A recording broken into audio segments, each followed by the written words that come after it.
예, 안녕하십니까. 저는 정상 리듬과 부정맥에 대해서 알아보자 부정맥 기초 강의를 맡은 고대구로병원 순환기내과 이대니라고 합니다. 예, 새해 첫날 뵙게 돼서 매우 반갑습니다. 슬라이드 먼저 좀 올려주실래요? 이제 다시 이제 강의 제목 말씀드리면 부정맥 기초라는 주제로 이제 강의 준비를 했는데요. 이제 뭐 수학의 정석, 뭐 영문법의 기초, 뭐 이런 기초나 정석 이런 게 들어가면은 들으시는 뭐 분들 입장에서는 졸리고 강의하는 사람 입장에서 보면은 실패할 가능성이 아주 높은 이제 강의라고 저는 생각을 하는데요.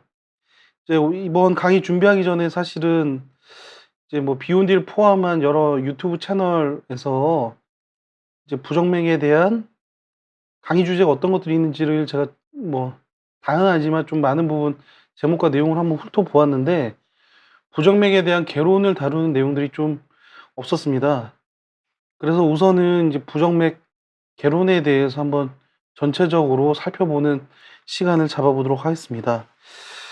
예, 인제 이게 2016년 그러니까 2018년에 나온 내용이 되겠는데요. 여기 보시면은 인제 그 대한부정맥학회에서 2017년에 19세 이상의 성인 1000명을 대상으로 해서 부정맥 질환 인식 조사라는 걸 시행을 했는데요. 이제 두근거림을 느끼는 환자 100명 중에 28 명이 인제 두근거림을 느끼니까 상당히 많은 환자들이 일반인들이 인제 두근거림을 느끼시는 건데 이런 환자 중에 그중에 절반만이 인제 그중에 15.4%의 사람만 인제 병원에 방문을 하고 방문하지 않는 이유가 증상이 심하지 않아서 뭐 증상이 심하지 않으면은 방문을 하지 않을 수도 있겠지만 이것 자체가 인제 병이라는 생각이 들지가 않아서 방문을 안 했다고 합니다. 그리고 뭐 오늘 질문에도 올라와 있지만 심방세동에 대해서 알고 있는 어 환자들은 1000명 중에 7.2%, 70 명밖에 없으니까 '부정맥이라는 질환, 심방세동이라는 질환에 대한 인식도가 상당히 좀 떨어져 있구나.' 결국은 인제 뭐 "아는 것이 힘이다."라는 말이 있듯이 질병에 대한 인식이 인제 질병 치료에 있어서 가장 큰 출발인데 부정맥이라는 질병에 대해서도 잘 모르는 것 같습니다. 이게 좀 가장 전형적인 어떻게 보면 이게 티피컬한 케이스여 가지고 제가 인제 케이스를 한번 준비를 해 봤는데요. 뭐 의학적인 내용은 아니고요. 이게 상당히 유명한 배우시고 제 환자분이 되겠는데요. 이제 17세 때 인제 뛰다가 안 뛰다 하는 양상의 불안정한 맥박이 있었는데 이게 배우분들이 제가 인제 만나 보면 피아노 치시는 분들도 마찬가지지만 이제 예술하시는 분들이 사실 감각적으로 매우 예민하신 면들이 있고 그래서 이런 부정맥과 관련한 증상도 많이 있는 것 같고요. 그 증상을 느끼는 것도 더 일반인에 비해서는 강도가 강한 것 같습니다. 계속 두근거리니까 매우 불안해서 17세 때 인제 지금 현재 60 세시고요. 10세 때 대학병원 응급실 방문을 했는데 그때 인제 저도 뭐 70 년대니까 무슨 검사를 했는지 저도 잘 상상이 안 가긴 하는데 검사를 했고 검사에서 정상인데 계속 불안하고 두근거린다고 하니까 야 이게 정신과 폐쇄병동에 입원을 시켰대요. 한 달간 입원해 계셨다 그러더라고요. 많이 불안해하셨던 것 같긴 하고 17세 이후에 인제 간헐적으로 빨리 뛰고 한 번 놀라면 흥분이 가라앉지가 않아 가지고 바륨이라고 하는 이제 안정제 혹은 항불안제에서도 쓰이는 그런 약제들 이게 아니면 이게 뭐 조울증에서 쓰는 아주 센 약인데 그 약들을 처방을 받았고 그렇게 불안할 때마다 이 정신과 약을 드시다가 이제 정작 52세 때 인제 대학로에서 연극 공연 중에 인제 증상이 바로 재발을 해 가지고 공연 끝나자마자 인근에 있는 인제 응급실로 가셨나 봐요. 그래서 52세 때 인제 심방세동이 확인이 되었다고 하고요. 그래 간헐적으로 인제 항부정맥제를 복용을 하다가 이제 요때 보셨던 선생님께서는 인제 심장내과 교수님이시긴 했는데 부정맥 전공은 아니셨나 봐요. 그래 가지고 이 증상도 그렇고 인제 심전도에서도 장기간 인제 이제 심방세동이 안 나오니까 "완치됐다." 이 판정을 내렸죠. 나이가 52세 때죠. 13년 만에 다시 심방세동이 재발을 하신 거예요.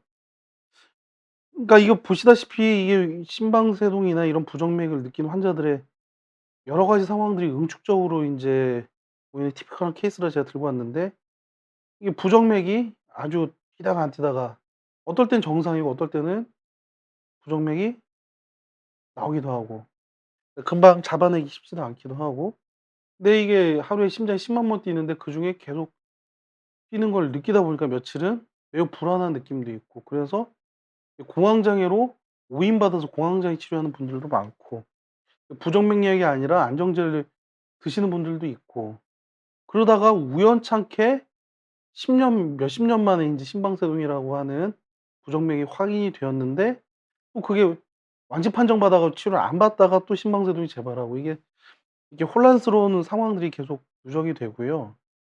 또 인제 이 환자분께서 얘기하시는 거는 평상시에는 아무것도 못 느끼고 등산도 열심히 하고 운동도 많이 하고 술 담배도 안 하는데 부정맥 검사는 또 잘 잡히지도 않고 10 년에 한 번씩 나오니까 "언제 나올지 몰라서 미칠 것 같다." 이렇게 얘기를, 이게 이 부정맥이나 심방세동을 느낀 환자들의 기본적인 그런 증상을 받아들인 상태거나 심리 상태인 것 같습니다.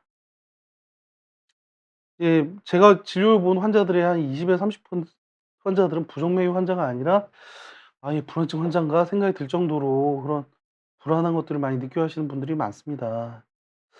이런 것들, 이런 상황에서 가장 중요한 것은 인제 환자 입장에서 보면은 이게 부정맥이라는 것이 언제 나올지도 모르는 불확실성과, 그리고 이후에도 인제 언제 다시 튀어나올지도 모르는 예측 불가능성이 있어 가지고 이 부정맥 많은 환자들이 인제 불안이라고 하는 심리적인 문제에 동반이 되는데, 그게 일반 건강 문제면 상관이 없겠지만은 생명의 필수적인 심장이라고 하는 장기에서 예측 불가능한, 그리고 이게 살아가면서 하루 종일 가슴이 뛰는 것을 경험을 하다 보니까 여기에 대한 불안에 동반된 심장병을 환자 스스로 인제 이야기시키기 위한 강의로 저희가 총 8회 이제 기획된 강의를 인제 비온 뒤 이 강의 주최 측과 상의를 해서 강의를 준비를 했고요.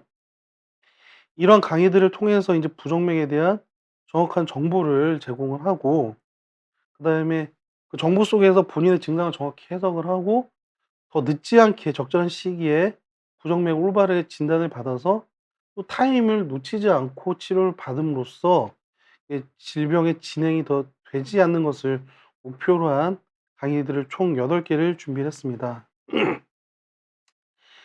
인제 이 올해 첫 번째 강의 내용으로서는 인제 정상 리듬과 부정맥에 대해서 인제 알아보도록 하겠는데요. 오늘 강의 내용은 이제 우선은 리듬을 알기 전에 심장이 어떻게 돼 있는, 그 구조와 기능에 대해서 한번 살펴보도록 하겠습니다. 그리고 이게 정상 그런 심장의 구조와 기능 속에서 그런 것들을 효과적으로 조율하기 위한 심장의 리듬이 어떻게 형성되고 전달되는지에 대해 살펴보도록 하겠고요. 그런 정기적인 시스템이 손상되었을 때 생기는 이게 부정맥이라고 하는 것에 대한 정의와 기본적인 종류들에 대해서 전체적인 그림을 잡는 시간을 갖도록 하겠습니다. 이제 우선은 이제 심장의 구조와 기능에 대해서 인제 살펴보도록 하겠고요. 인제 심장의 위치는, 심장이 보통 이 왼쪽에 달려 있다고 사람들이 생각을 하시는데, 이 스터넘이라고 한 이 복장뼈라고 한, 제가 한국말로 기억이 잘 안 나네요. 요 앞가슴, 이게 명치고요. 명치에 있는 앞가슴뼈 뒤쪽에 주먹만한 크기로 인제 심장이 되어 있고요.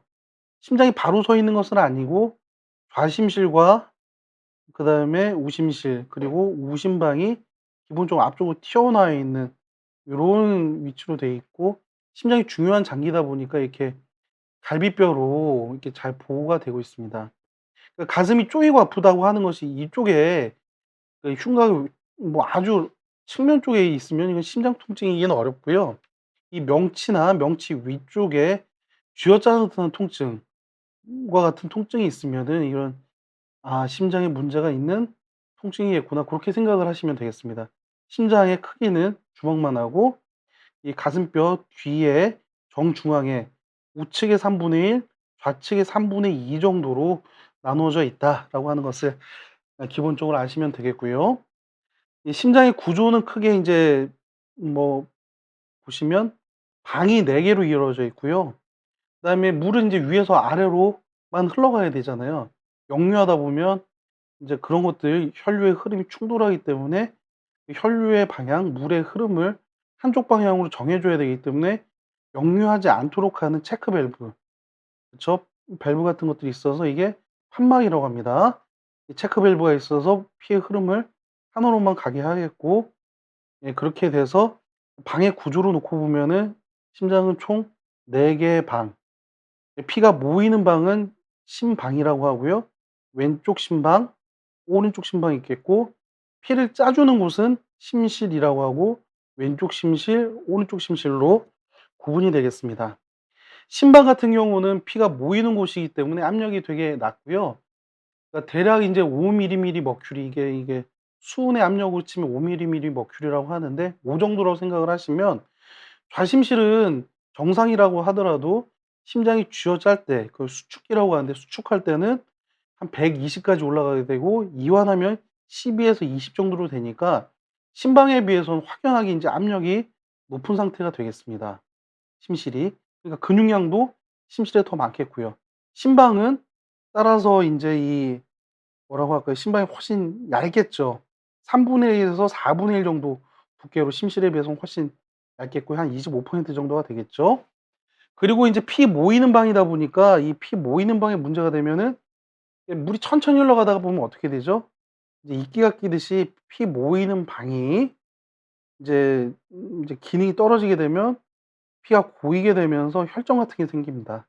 그래서 심방세동이라는 부정맥이 생기면 여기 압력이 낮고 천천히 흘러가기 때문에 피떡이 생겨서 혈전이 생겨서 뇌경색이 생길 수 있는 반면에, 심실은 아까 전에 근육도 많고 피를 짜주는 역할을 한다 그랬잖아요. 심실의 문제가, 특히 좌심실에 문제가 있을 경우에는 수축력이 제대로 확보가 안 되니까 머리나 콩팥이나 여러 중요한 장기에 피가 안 가게 되니까 생명의 위협을 줄 수 있는 문제가 될 수 있겠습니다. 그 심실성 부정맥 같은 경우에는 생명의 위협을 줄 수 있는 부정맥의 가능성이 더 높고요. 심방성 부정맥이나 상심실성 부정맥 같은 경우는 환자의 증상이라든지 뇌졸중과 같은 여러 가지 증상들이 좀 생길 수 있다. 그런 해부학적인 특징들을 좀 이해하시면 좋겠습니다. 그래서 인제 심장의 이 방 4 개를 한번 놓고 심장 바깥의 구조를 한번 살펴보게 되면요, 혈류의 흐름을 한번 살펴보도록 하겠습니다. 이 폐정맥이라고 하는 데에서 폐정맥에서 피가 들어오고, 그 폐정맥에 있는 피가 좌심방에 모였다가, 심방은 피를 모아 놓는 거라 그랬잖아요. 좌심방에서 피가 모였다가 판막이라고 하는 체크 밸브를 통해서 앞으로만 흘러가게 되겠고, 그래서 심실에서 피가 다시 차인 후에 심실이 인제, 이건 펌프 역할이잖아요. 펌프를 쭉 짜 주면은 대동맥으로 가서 머리로도 가고 장으로도 가고 콩팥으로 가게 되겠습니다. 우선은 이 좌심방과 좌심실을 중심으로만 오늘 이해를 해 주시고요. 체순환, 체가 인제 몸체잖아요. 몸으로 도는 순환, 체순환을 담당하는 것은, 피가 모이는 것은 좌심방, 피를 짜 주는 건 좌심실이다.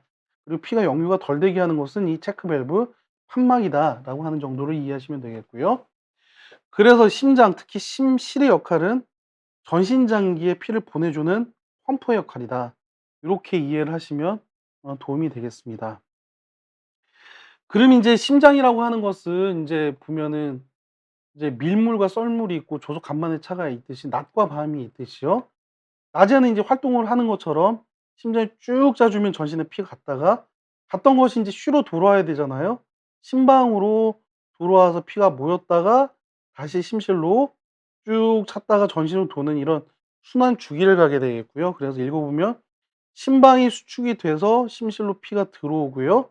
그리고 심실이 수축해서 동맥, 대동맥을 통해서 전신으로 피가 흘러갔다가 다시 그 전신으로 흘러갔던 피가 심방으로 돌아온다. 이렇게 혈류 흐름 순환을 아시면 되겠습니다. 근데 이런 피를 짜주는 이 펌프의 활동이 평균적으로 치면은 일반인들 같은 경우 하루에 10만 번 정도 뛰어야 돼요. 그러면 그런 것들이 아주 일사불란하게 이루어지지 않으면은 사실 통제가 잘 안 되겠죠. 그래서 그 일사불란하게 지휘체계 뭐 어떻게 설명을 해야 될까요? 뭐 코맨더가 있어요. 대통령이랑 이야기하면 여러 행정 체계가 있고 행정 체계가 일사불란하게 이루어져야 인제 전신적으로 피가 잘 인제 뭐 돌게 되겠죠. 그 행정 체계가 그만큼 아주 중요하겠고 올바른 그런 리듬 형성시킬 수 있는 발전소가 그만큼 중요한 것 같습니다. 그러면 인제 심장이 펌프로서의 역할을 잘하기 위해서는 맥박이 형성이 되고 맥박이 잘 전달되는 전도 체계가 아주 중요한 기능을 담당하겠는데요.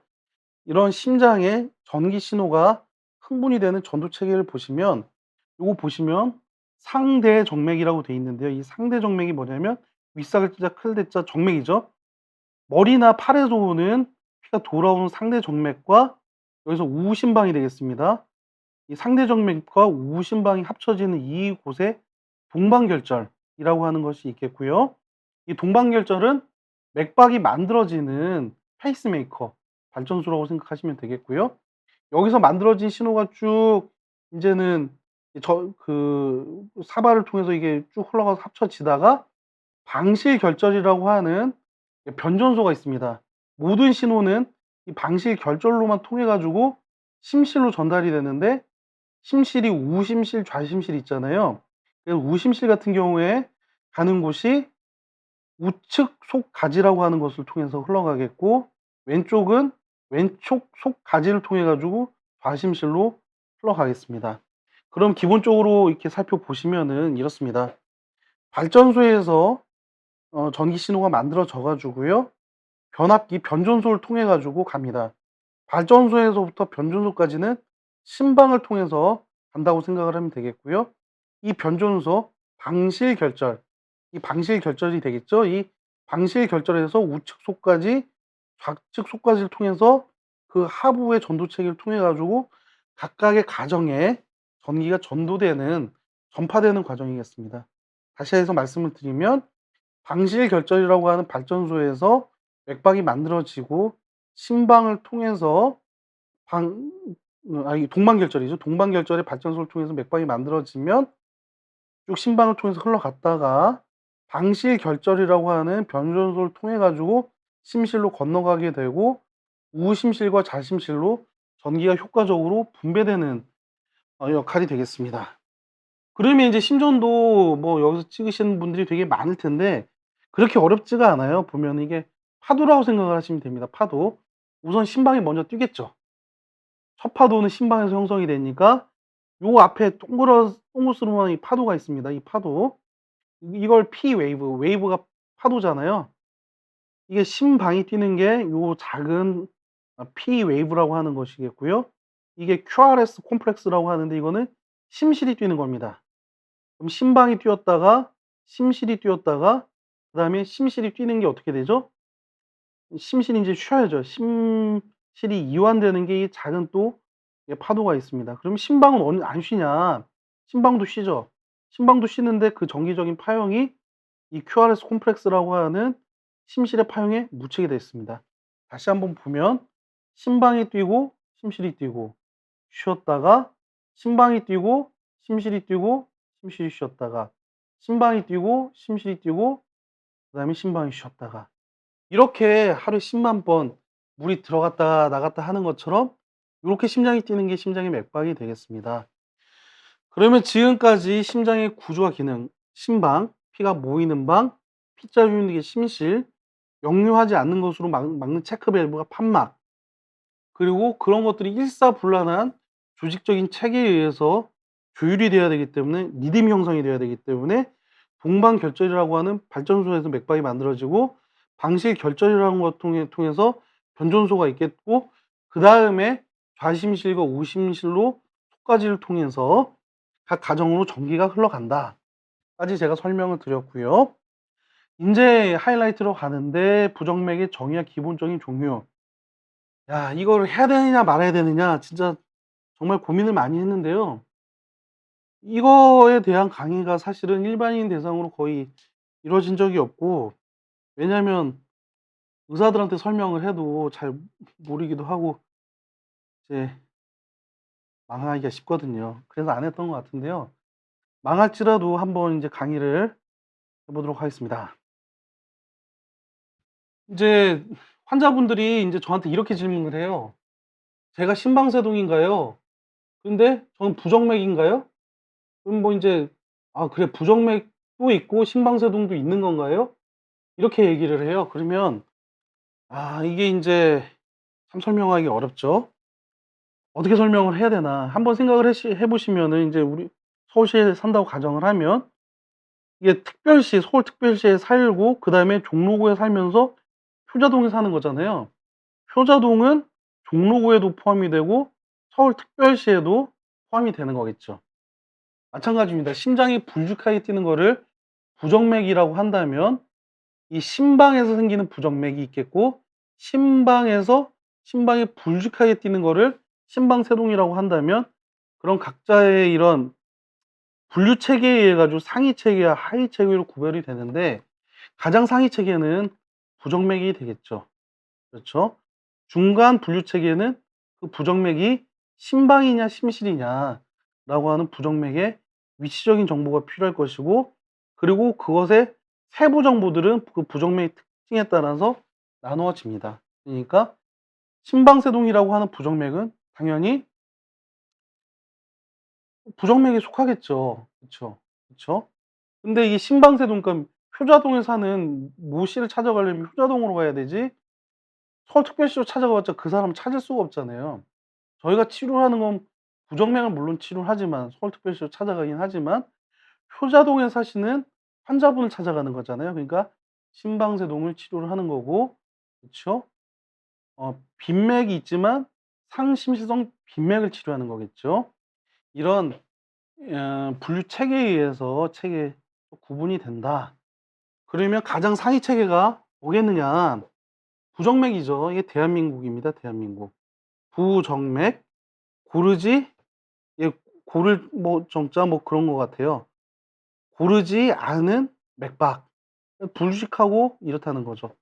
근데 고르지 않은 맥박이 보통 맥박 수에 의해서 우선 크게 분류가 되는데, 빈맥, 맥박이 분당 100회 이상으로 뛰는 걸 빈맥이라고 하고, 빈번한 맥박, 서맥, 분당 60회 미만으로 뛰는 걸 서맥으로 한다. 그쵸? 부정맥, 고르지 않는 맥박은 맥박 수에 의해서 빈맥, 서맥, 빠른 맥, 느린 맥, 100회 이상의 맥박, 60회 미만의 맥박, 정상 맥박으로 구분이 된다. 그러면 인제 빈맥, 그 정도 하면은 인제 뭐 한 서울특별시까지 온 것 같아요. 그러면 이 빈맥에서 이게 구로 나눠야 되잖아요, 구. 무슨 구에 사느냐. 그러면 인제 위치 정보니까 위치 정보를 쪼끔 더 세분하면, 아까 전에 심방과 심실이 있다 그랬잖아요. 심실성 빈맥이 있고 상심실성 빈맥이 두 가지로 우선 나눕니다. 왜 그러냐면, 심실성 빈맥이 다 그런 건 아니지만 심실은 전신장기에 피를 보내주는 거기 때문에 여기에 인제 문제가 생기면은 혈압이 형성이 되지 않으면 환자가 의식을 잃거나 심한 경우에는 돌아가실 수가 있어요. 심실성 빈맥은 살고 죽고 하는 그런 부정맥일 수가 있는데, 상심실성 빈맥, 보시죠. 이게 심실은 심실이죠. 피자 주는데 상이 뭐죠? 심실 위에서 나오는 성격의 빠른 맥이라는 거죠. 부정맥은 사실은 그 노멘클러처, 그 단어의 구성이 어떤 한자적인 구성으로 이루어지느냐를 가만히 생각을 해 보시면 부정맥을 이해하시기가 쉬운데, 심실성 빈맥은 죽을 수가 있잖아요, 혈압이 형성이 안 되니까.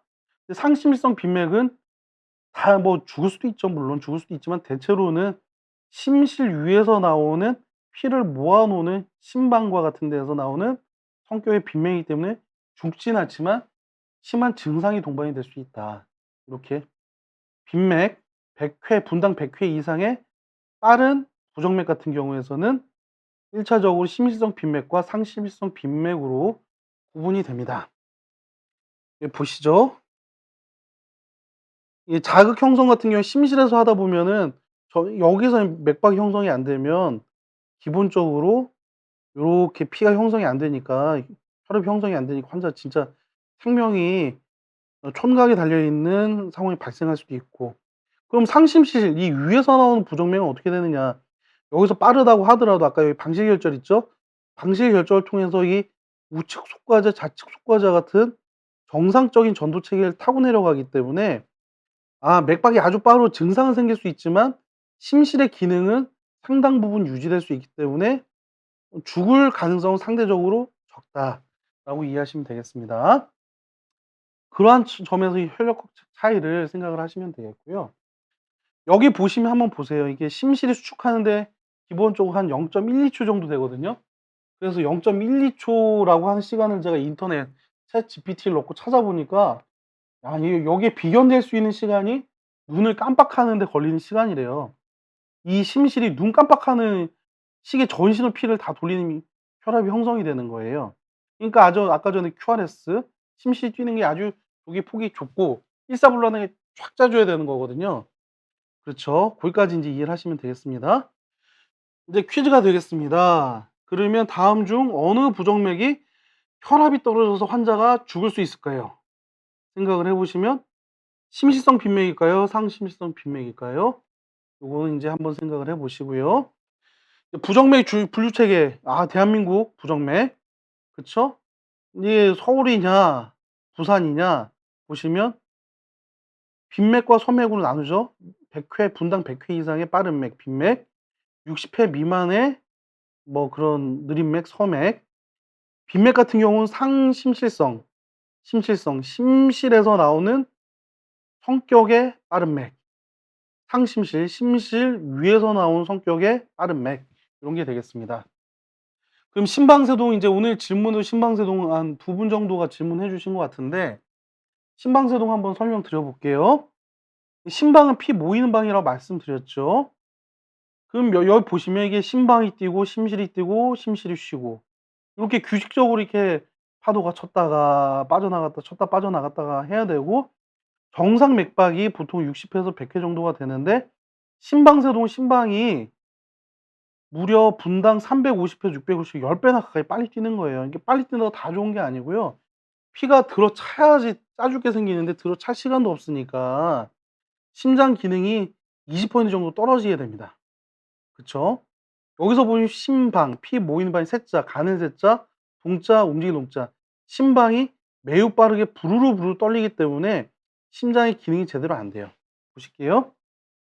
심방이 뛰고 심실이 뛰고 심실이 쉬고 심방이 뛰고 심실이 뛰고 심실이 쉬고. 근데 심실은 뛰었죠. 아주 이렇게 0.1초 내로 아주 좁게 쫙쫙쫙 잘 짜 주고는 있어요. 근데 여기 보시죠. 심방이 뛰는 게 보이나요? 그냥 부르르 떨리고 있잖아요. 이게 350배, 650개 뛰니까 이렇게 아주 톱날처럼 지저분하게 보이는 이런 웨이브 파동들이 보이게 되겠고요. 그게 일부 이게 불규칙하게 이게 보면 심실 뛰는 게 되게 불규칙해지잖아요. 그러니까 심방이라고 하는 것이 가늘게 부르르 떨린다. 됩니다. 그럼 심방세동이 왜 생기느냐 보면 이게 말이 어려운데 트리거라고 하는 게 방아쇠예요, 방아쇠. 방아쇠 보시면 방아쇠가 탕탕탕탕 쏘는 거거든요. 이 심방에서 심방세동이 만들어진 위치가 이렇게만 설명드리면 좀 문제가 있긴 하는데 트리거가 돼 가지고 무작위적으로 부정맥이 탁탁탁탁 만들어지는 거예요. 350회, 650회. 물론 좀 전문적으로는 더 다른 설명을 해야 되지만 심방에서 부정맥이 나오는 데가 아주 많이 뛰더라. 보통 그게 폐정맥이라고 하는 데서 튀어서 심방으로 오더라. 심방세동 파트에 제가 좀 더 설명을 드리겠고요. 그게 심방입니다. 심방세동까지는 제가 설명을 드렸고요. 그다음에 이제 물은 아래로만 흐른다. 그쵸. 물은 아래로만 흐르죠. 심방에서 뛰고 심실로 요렇게 흘러갈 때 역류하지 말라고 체크밸브가 있다고 말씀드렸잖아요. 그쵸? 그래야지 충돌도 안 하고 흐름이 아주 이게 조화롭게 형성이 되겠죠. 체크밸브가 있는데 전기 신호도 마찬가지로 밑에서 거슬러 올라올 리는 없어요. 심방이 뛰고 동방결절에서 맥박이 만들어지고 심방이 뛰고 그다음에 변전소인 방실결절로 전기 신호가 모였다가 우소까지 좌소까지를 통해 가지고 심실이 뛰는 물은 아래로만 흘러 내려가야 되는데 그러면 심방에서부터 심실로 내려가는 길은 유일하게 방식 결절로 이 유일한 변전소 하나로 통제를 하는 거예요, 기본적으로는. 근데 뭐 WVW 아니면 바이패스 트랙 이런 얘기를 들어보신 여기 환자분들도 있을 텐데요. 심방에서 심실로 내려가는 길은 유일하게 이 변전소 방실 접합부라고 하는 여기로만 내려가야 되는데 심실에서부터 심방으로 올라오는 우회로가 하나 있을 수가 있는 거예요. 샛길 하나 있는 거죠, 샛길. 샛길이 뭐예요? 바이패스거든요, 영어로.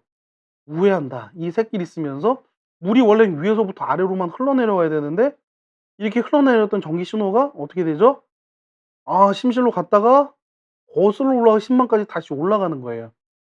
뱅글뱅글 도는 거죠. 뱅글뱅글 도는 거를 이게 들어왔던 게 다시 돌았다가 재진입하잖아요.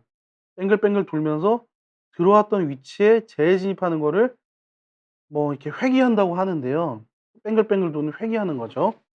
이 회귀하는 것을 회귀한다고 합니다. 보실게요. 방실 회귀성 빈맥이라고 하는 거를 환자분들께서 인제 이야기를 들었는데 도저체 말을 이해를 하실 수가 없었을 거예요, 지금까지. '아 그럼 의사가 얘기하는가 보다.' 그쵸. 이게 무지몽매 이게 한글이 나오기 전에 무지몽매한 이제 농민들 같은 경우에 본인이 글자를 못 읽으니까 양반이 얘기하는 대로 한자로 얘기하니까 말 뭔지는 모르겠는데 양반님이 얘기를 하시니까 '아 그렇게 그냥 외워야겠다.' 아니면 '그런가 보다. 그냥 시킨 대로 하자.' 그럴 수도 있는데 사실은 인제 글자를 읽기 시작하면은 아는 수준은 똑같아지는 거거든요. 보시죠. 심방, 심실, 그쵸? 방실. 원래는 방실 결절로 물이 아래로만 흘러내려가야 되는데 우회가 되죠. 어떻게 되죠? 심방에서부터 심실로 뱅글뱅글 도는 회귀. 방실, 회귀하는 성격의 빠른 맥이 방실 회귀성 빈맥이라고 정의 내릴 수가 있겠습니다. 이 방실 접합부가 아까 방실 결절 얘기하는 거거든요. 여기도 길이 두 개가 있기 때문에 이렇게 회귀할 수 있어요. 방실 접합부, 아까 방실 결절이라고 하는 데서 뱅글뱅글 도는 부정맥, 이걸 방실 접합부 회귀성 빈맥이라고 합니다. 심방 조동이라고 하는 거 보면은 이게 뒤에도 나오겠지만 이게 고를 이렇게 조밀하다 할 때 그런 조자거든요. 규칙적이면서 빠르다 그런 뜻일 것 같은데 한자를 찾아보면은 여기 보시면 여기 심방이죠. 심실이죠. 판막이죠. 이 우심실과 우심방 사이에는 판막을 해서 뱅글뱅글 도는 거죠. 이걸 뭐죠? 회기회로가 있는 거예요. 심방, 우심방에서 뱅글뱅글 도는 회기가 있는 것을 심방조동이라고 하기 때문에 뱅글뱅글 도는 모양이 이렇게 이 심방이 뛰는 게 톱니바퀴 모양처럼 뛰는 걸 심방조동이라고 합니다. 예, 그래서 인제 부정맥 분류책에 인제 한 줄기 마무리 지었습니다. 부정맥이라고 하는 대한민국에서 서울에 사는 빈맥까지 왔는데 여기서 죽지도 않는 부정맥일 수 있는 전 이제 구로병원이니까 구로구에 있는 상심실성 빈맥이라는 것 속에서 심방세동 피 모이는 방이 가늘게 부르르 이제 분당 350 회에서 650회 정도 뛰는 부정맥 심방세동이 있을 수도 있고 심방과 심실에 뱅글뱅글 도는 방실 회의성 빈맥이 있을 수도 있고 방실 결절이라고 하는 방실 접합부 회의성 빈맥이 있을 수가 있고요. 심방 조동은 우심방에 회기 회로가 있다고 했죠. 복습을 꼭 하셔야 돼요. 심방 조동. 요 4 개만 하셔도 사실 치료가 요하는 상심성 빈맥 이 4 개에서 어느 정도 해결이 나거든요. 이제 심실세동 인제 넘어가 보겠습니다. 심방세동이 있었고 심실세동이 있었잖아요. 심, 실, 피를 짜주는 방이 가는 새자 움직일 동자. 그쵸? 심실이 가늘게 부르르 떨리는 거 심실세동. 심실이 미세하게 떨리는 혹은 부르르 떨기만 해서 빨리 뛴다고 좋은 게 아니라 그랬잖아요. 350 회에서 650회 정도로 심실이 뛰는 거예요. 아까 심방세동은 350 회에서 650회 심방이 뛰는 건데 그중에 일부분만 심실로 내려가기 때문에 환자 죽지는 않는데 심실세동은 심실이 뛰어버리기 시작하면은 이렇게 뛰면 환자 죽어요. 여기 보세요. 심방이 뛰고 심실이 뛰고 심실이 쉬고 심방이 뛰고 심실이 뛰고 심실이 쉬고 심방이 뛰었다가 심실이 뛰었다가 심실이 쉴 때 갑자기 부정맥이 이게 지저분하잖아요. 그쵸? 태동이죠.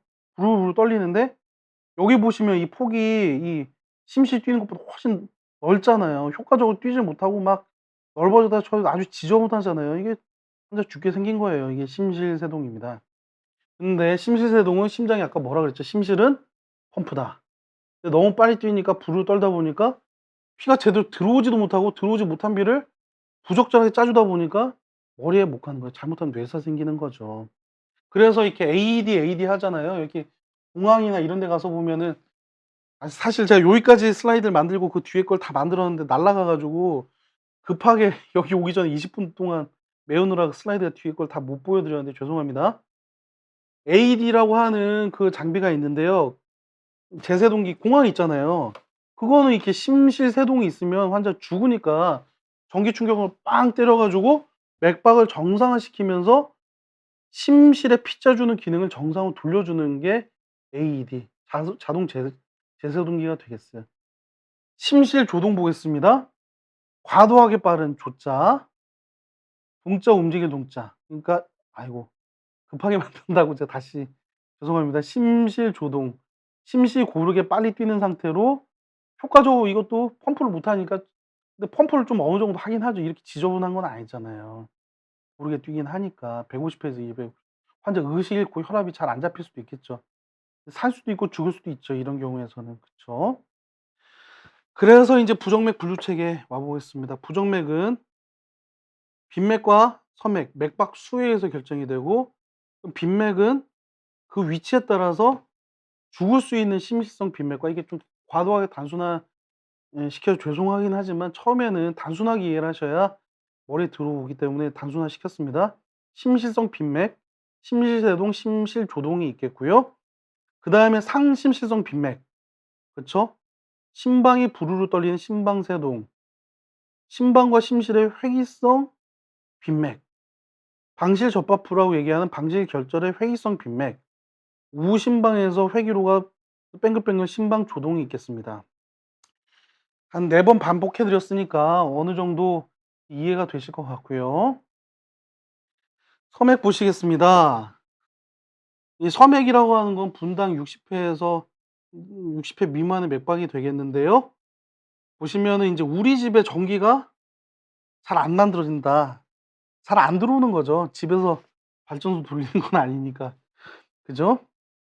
발전소에서 맥박이 안 만들어지거나 만들어졌다고 해도 맥박이 잘 전도가 안 되는 전선에 문제가 있을 때 되겠죠. 발전소의 문제라고 하는 거 2개입니다. 동성이라고 하는 건 여기 글씨가 좀 작은데 동성. 이게 동방 결절할 때 이 동이 이제 방이라는 뜻이거든요. 예 동 동방 결절에서 맥이 천천히 만들어지는 것을 동성서맥, 맥박이 동방결절에서 만들어지나 맥박이 느린 것 60회 미만으로 뛰는 걸 동성서맥이라고 하고요. 동기능 부전 증후군이라고 하는 것은 여기 보세요. 쭉 맥박이 가다가 아예 그냥 심장이 안 뛰어요. 맥박이 안 만들어지는 거죠. 동기능 부전 증후군이라고 하는 게 있습니다. 그다음에 인제 서맥이라고 하는 것은 인제 맥박이 발전소에서 만들어지긴 했는데 전도되는 과정에서 특히 변존소, 방실 결절에서 기능에 문제가 있으면서 방실 결절이 뭐죠? 심방과 심실을 이어주는 길, 결절, 폭이 되겠는데 덩어리 같은 게 되겠는데 그 심방과 심실의 결절에 방실 결절, 변존소가 차단되는 것으로 인해서 전기 신호가 제대로 가지 못한다. 이렇게 할 수 있겠습니다. 그래서 부정맥의 분류 체계 이게 참 잘 따라오셨는지 참 겁이 나고 사실 하지 말까 할까 제가 일주일 고민을 했는데요. 한번 트라이 해 봤습니다. 잘 따라와 주셨으면은 소망이 있고요. 부정맥 다시 보겠습니다. 여기서부터 보겠습니다.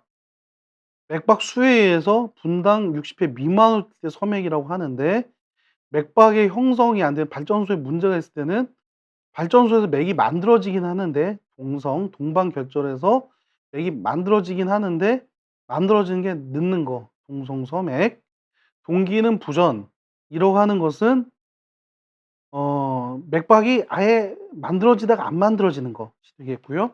맥박이 만들어졌다고 하더라도 전달되는 것, 특히 방실결절에서 차단이 생겨 심방과 심실을 이어주는 결절에 차단이 발생했을 때를 방실결절 차단이라고 하는데, 1도, 2도, 3도로 나눠집니다. 요거는 이후 강의에서 자세히 설명드리도록 하겠습니다. 빈맥 다시 한번 보면 죽을 수 있는 부정맥인 심실성 빈맥과 상심실성 빈맥으로 나눠지겠고, 그 다음에 나머지는 한 3번 반복했으니까 이제 생략을 드리도록 하겠습니다.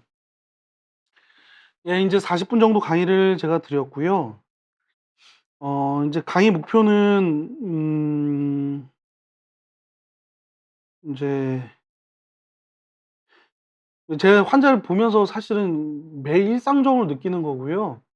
이제 환자분들이 사실 정말로 불안해 하세요. 예, 그리고 이게 살고 죽고 하는 장기이기 때문에 불안해 하시는 걸 제가 느끼고 있고요. 그래서 사실은 미국처럼 한 외래 타임에 10명, 20명 정도만 보면은 설명을 드리면 참 좋겠죠. 근데 설명을 드리긴 드리는데 2-3분 이상 설명드리기가 어렵고요. 총 이 8회 강의를 통해 가지고 아는 것이 힘이기 때문에, 그쵸? 그리고 이게 그 의사 용어가 아니라 최대한 한글의 목적도 그렇듯이 일반인이 알 수 있는 언어로 강의를 통해 가지고 적절한 시기와 진단 치료를 할 수 있는 것을 총 8회 강의의 목적으로 잡았고요.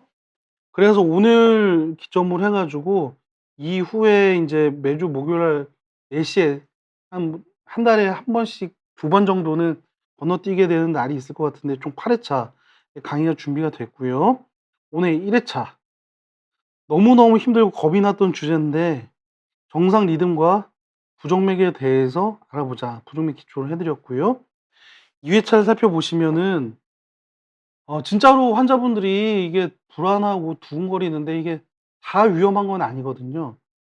본인 몸에서 두근거리는 증상이 있거나 어지러운 증상이 있는데, 거기서 위험한 거냐 아닌 거냐, 그걸 구분하는 과정 자체도 환자 입장에서는 가장 큰 출발점일 것 같습니다. 이게 죽을 수도 있는 거면은 빨리 가야죠. 근데 그냥 별거 아니면은 쪼끔 천천히 봐도 되잖아요. 환자 입장에서 보면은 진짜로 위험 신호가 뭐냐, 그게 다음 강의로 준비를 했고요. 그다음에 인제 사실 아직 한국은 여기까지 접근하지 못했지만은, 예, 미국 가이드라인들, 치료 지침이나 유럽 가이드라인 치료 지침을 보면은 인제 아주 침습적인 정도의 절제술이나 약물 치료 이전 단계에서, 질병이 발생하기 이전 단계에서 심장 건강을 지킬 수 있는 생활 습관이라고 하는 측면들이 되게 강조되고 있고요. 제가 개인적으로 생각을 할 때는 이게 '선진적이다.'라고 하는 것은 아주 고차원적인 지식에도 있을 수가 있겠지만, 질병 발생 전 단계에서 환자 스스로 몸을 관리할 수 있는 자기 배려의 기술이 의사 환자 관계를 통해서 배양되는 것이, 저는 '더 선진적이지 않을까.'라는 생각을 개인적으로 하고 있습니다. 그래서 3 회차에 부정맥 예방이라고 하는 것들을 잡혔고요. 그다음에 심방 부정맥, 이제 아까 강의 들었으면 이제 아실 거예요. 심실 부정맥. 그다음에 치료를 할 때는 인젠 이걸 듣는 많은 분들이 '내가 진짜 치료를 어떻게 받느냐.' 그걸 궁금해하시는 분들이 아주 많을 거니까 치료 방침하고요. 치료 전후로 어떻게 관리되는지, 그런 병원 내에서 이루어지는 그런 관리들을 종합적으로 한번 살펴보게 되는 내용이 있겠고요. 마지막으로 인제 Q&A, 쭉 인제 7 회까지 왔던 것들 Q&A로 중요한 질문들을 다시 리뷰하는 과정으로 준비를 했고요. 이 강의는 인제 저와 고대 구로병원에서 일을 하고 계시는 또 노승현 교수님이 2 명이 좀 번갈아 가는 형태로 강의를 좀 진행 드리도록 하겠습니다. 제가 강의를 한 몇 시까지 마치면 되는 거죠? 질문을 될 수 있으면 마무리를 좀 드리고 가고 싶은데 한 55 분에 마치면 되나요? 예, 55분 정도까지 하면 10분 남았으니까요. 인제 질의응답 하겠습니다. 이제 김영길 시청자분께서 인제 어 뭐 질문을 주셨고요. 46세 남자분이시고 5년 전에 인제 심방세동 아까 뭐라 그랬죠? 이 심방이 부르르 떨리는 병이고 피가 고여서 중풍이 생길 수 있다고 말씀을 드렸죠. 이트모놈이라고 하는 항부정맥제를 처방받아서 복용을 하다가 증상이 없어서 스스로 복용을 중지한 상태고, 이 질문이 아주 이제 공부를 진짜 많이 하신, 부정맥에 대해서 공부를 많이 하신 분이고요. 심장 질환에 대한 가족력이 없고 당시에는 음주가 잦았지만 3회차 내용인 심장 건강을 스스로 지키는 생활 습관에도 해서 완전히 술을 끊으셨네요. 고혈압, 당뇨와 같은 동반 질환도 없고 공부 진짜 많이 하셨네요. 그쵸? 주일 운동도 하시고 제가 더 설명드릴 게 없을 것 같고, 근골격량은 185에 84kg에 근육량은 부럽네요. 42kg이나 되시네요. 건강 생활 중이시니까 5년 동안 없으면은 뭐 지금 부정맥이 재발해야지 시술하시는 게 맞고요. 5년 동안 아예 없으시면은 부정맥이 생길 때만 약을 필요에 따라서 드시는 것도 저는 방법인 것 같습니다. 근데 중요한 것은 65 세가 넘어가고 아직 인제 데이터가 쪼금 더 축적이 돼야 되겠지만 55세 이상의 아시아인, 특히 한국인들 같은 경우에는 유럽과는 다르게 55세 이상부터 뇌졸중의 가능성이 올라간다고 되어 있기 때문에 기본적으로 65세 이상에서부터는 피떡 생기는 거를 예방하는 항 혈 응고제를 드시는 게 좀 필요할 수도 있겠다라는 내용을 드리겠고, 쪼끔 더 시간적인 관점에서 보면은 이 환자가 정태적인 게 아니에요. 나이도 드시고 다른 질환도 생기고 그러기 되기 때문에 그런 환자 상태의 변화에 따라 가지고 들어가야 되는 약들이 변화되기 때문에 1 년에 한 번 정도나 이 정도는 정기적으로 병원 방문을 하셔 가지고 그 타이밍을 놓치지 않고 새로운 질병들이 들어오게 되면 치료 방침도 바뀌기 때문에 그러한 것들을 의사 좀 한번 면밀하게 보시는 거를 권고드리겠습니다. 두 번째 질문 이제 조경호 시청자분이 되겠는데, 4년 전에 아침에 운동하고 집으로 오는데 머리가 쪼이고, 요거는 인제 머리가 쪼이는 건 신경과 가셔야 될 것 같아요. 편두통이나 그런 것 같고, 오른쪽 눈이 감기고, 이 편두통이 생길, 뭐 제 신경과가 아니니까 고거 같은 경우가 있는데요. 눈을 따로따로 보면 잘 보이고 게다가 헛디딘다. 이 어지럼증이나 이런 증상들인 것 같으니까요. 야, 이거 근데 머리를 검사했는데 큰 이상은 없답니다. 신경과에서 인제 검사비로 많이 쓰신 것 같고요. 야, 이거 그 신경과 한번 바꿔 보시는 것도 방법일 것 같기도 해요, 이거는. 그러니까 검사를 또 너무 많이 하는 것도 문제긴 하는데 어떻게 할까요? 이게 딱 부정맥 증상만 같지는 않습니다. 그래서 쪼끔 인제 오늘 강의 주제로 좀 전환시켜서 말씀, 왜냐면 머리가 쪼이고 아프는 건 전 이 편두통이나 그런 신경적 증상이 연관되어 있는 거기 때문에 제가 말씀드릴 수 있는 범위를 벗어난 문제인 것 같고요. 어지럼증이라고 하는 것들로 좀 치환시켜서 질문을 좀 전환시켜서 말씀을 드리면, 어지럼증 원인이 되게 다양하기 때문에 부정맥 때문에 생길 수도 있고 뭐 신경학적인 증상으로 인해서 생길 수도 있습니다. 그리고 특정 어지럼 증상 같은 경우는 진짜로 순식간에 큰 손상을 일으킬 수 있기 때문에 정밀 검사를 요할 수도 있기 때문에 어지럼증을 너무 좀 가볍게 보셨다가는 큰일 나시는 수가 있다라는 신경과 선생님의 강의를 저도 들었습니다. 다음 질문 한번 보여주시면, 해피바이러스 분께서 "교수님, 제가 요즘 심장이 아프고 쪼이는 느낌이 있는데 심근경색 협심증 증상." 그러실 수 있어요. 아까 심장 어디 있다고 말씀드렸죠? 이 앞쪽 오복가슴이 있죠? 여기가 쪼이고 아프다. 근데 여기서 보시면은 인제 리스크 팩터, 위험 요인 중에서 나이, 남자냐 여자냐, 흡연하느냐, 당뇨, 고혈과 같은 위험 요인이 있느냐 없느냐에 대한 것에 따라 증상의 관련성을 좀 잘 봐야 될 측면이 있겠습니다. 그래서 인제 한 번은 아까 전에 말씀드렸던 그 오목가슴에 증상이 있다고 생각을 하시면 여러 가지 특히 당뇨와 같은 위험 요인이 있을 경우에는 어 3차 기간 이상의 기관에 방문을 하셔 가지고 협심증에 대한 검사를 진행해 보시는 것도 도움이 되실 수가 있겠습니다. 인제 다음 질문 넘어가 보겠습니다. 인제 엔젤 시청자분께서 주신 질문이 되겠고요. 이제 57세 여성이 되겠고 평소 혈압이 120 에서 수축기 혈압을 얘기하시는 것 같고요. 120 에서 140 정도가 되는 것 같고 갑자기 인제 180 에서 100 올라 가지고 혈압약을 복용을 했는데 인제 혈압에 대한 인제 내용을 혈압이 잘 조절이 안 되는 경우도 많지요. 그래서 이제 혈압약을 올려야 되는 경우가 있겠고요. 인제 우선은 뭐 여러 가지 요인들이 있는데 수면무호흡증도 혈압에 관련이 있을 수 있으니까 수면무호흡증, 그러니까 비만, 음주, 그다음에 뭐 흡연과 같은 생활 습관도 좀 조절하셔야 되겠고요. 이제 대한심장학회에서 이 혈압 측정의 방법에 대한, 이제 제가 혈압 전공은 아니지만 방법에 대해서도 요즘에 이 PDF로 올려 놨으니까 혈압 측정하기 전에 발 뒤꿈치를 붙이고 심장과 같은 높이로 이제 커프 두께는 어떻게 되는지에 대한 그런 내용들이 있으니까요. 거기에 맞춰서 혈압을 측정을 해 보시고 우선 약으로 혈압이 웬만하면 다 조절이 되니까 약을 올리시면 되지만 거기에서 생활 습관과 병행했을 때 인제 도움이 되겠고요. 뇌 MRI까지는 가실 필요가 없겠습니다. 돈 낭비하실 것 같으니까요. 우선은 기본에 충실하자.'라는 말로 대답을 드리겠고요. 오늘은 인제 부정맥 관련해서도 고이란 말씀을 드리면 심방세동이나 그런 이제 뇌졸중과 뇌 출혈을 일으킬 수 있는 부정맥에 있어서 요즘 들어 가장 중요하게 여겨지는 질환이 고혈압입니다. 특히 중증의 부정맥이 있을 경우에는 고혈압 치료 아주 잘 받으셔야 된다는 내용을 강조드리겠고요. 마지막으로 인제 질문 하나 받겠고요. 그다음에 제가 8 회차에 인제 Q&A를 좀 나왔던 질문들을 중심으로 해 가지고 Q&A 형식으로 내용을 준비할 거니까 질문 다 받아도 된다는데요? 그럼 다 받아보죠 뭐. 예. 청솔모 인제 등산 좋아하시는 시청자분이신 것 같은데 청솔모 님께서 얘기를 하신 거고요.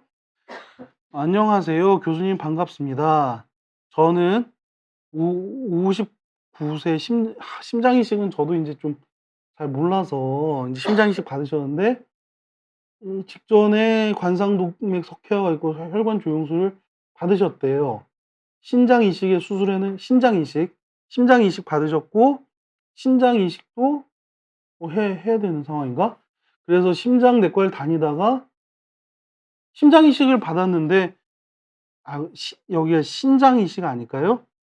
그러니까 심장 이식 받으신 분들 같은 경우에서는 이제 심장 이식은 면역제를 그러니까 드셔야 되니까 반드시 심장내과를 다니셔야 될 것 같고 이제 콩팥 때문에 콩팥 이식을 받으신 분들 같은 경우에는 문제가 없고요.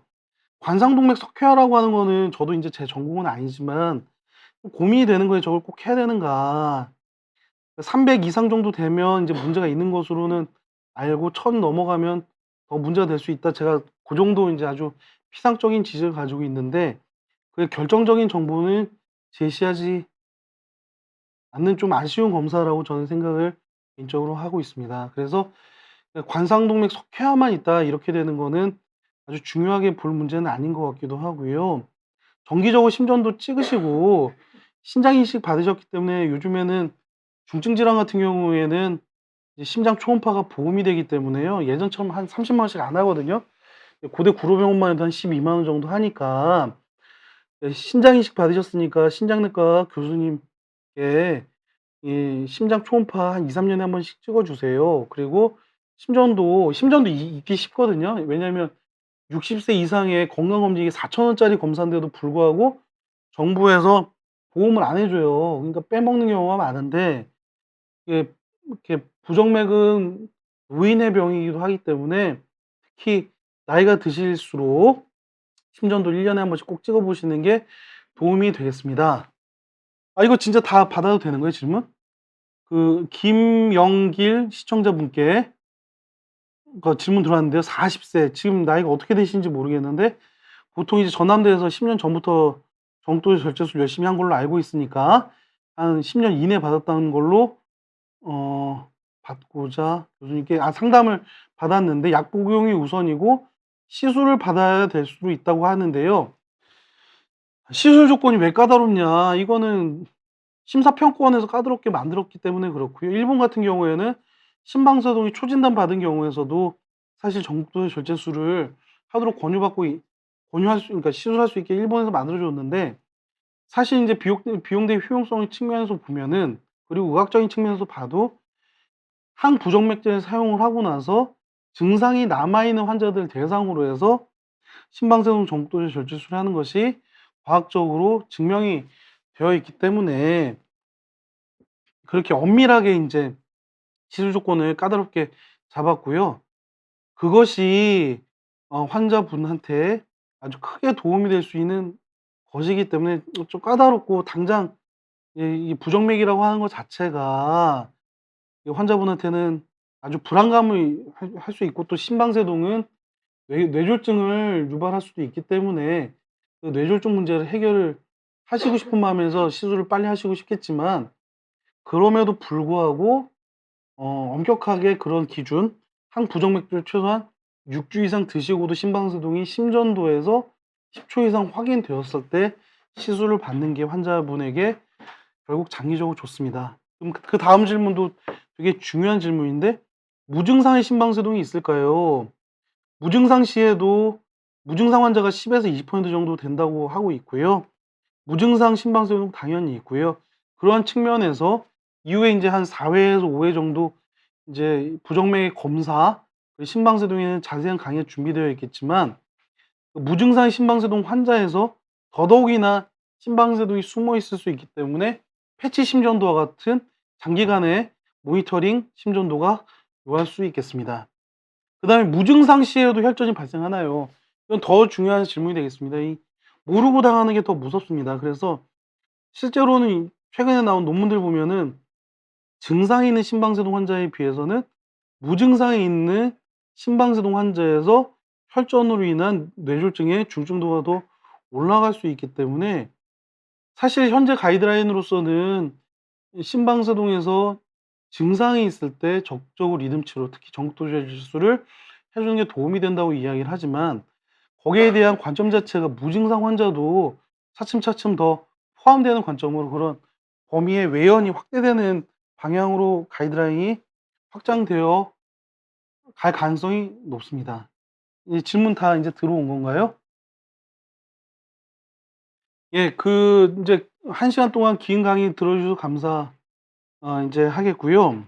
이제 이 부정맥이라고 하는 질환 자체가 낯설고 이제 그렇기 때문에 오늘 강의 다시 한번 복습을 한번 해 주시고 이후에도 남은 7회차의 강의 잘 들으시면서 이 부정맥에 대한 정확한 지식과 치료에 대한 이해 정도를 심화시킬 수 있는 기회로 이후에도 정기적으로 좀 찾아뵙도록 하겠습니다. 예, 긴 시간 동안 경청해 주셔서 감사합니다. 예, 감사합니다.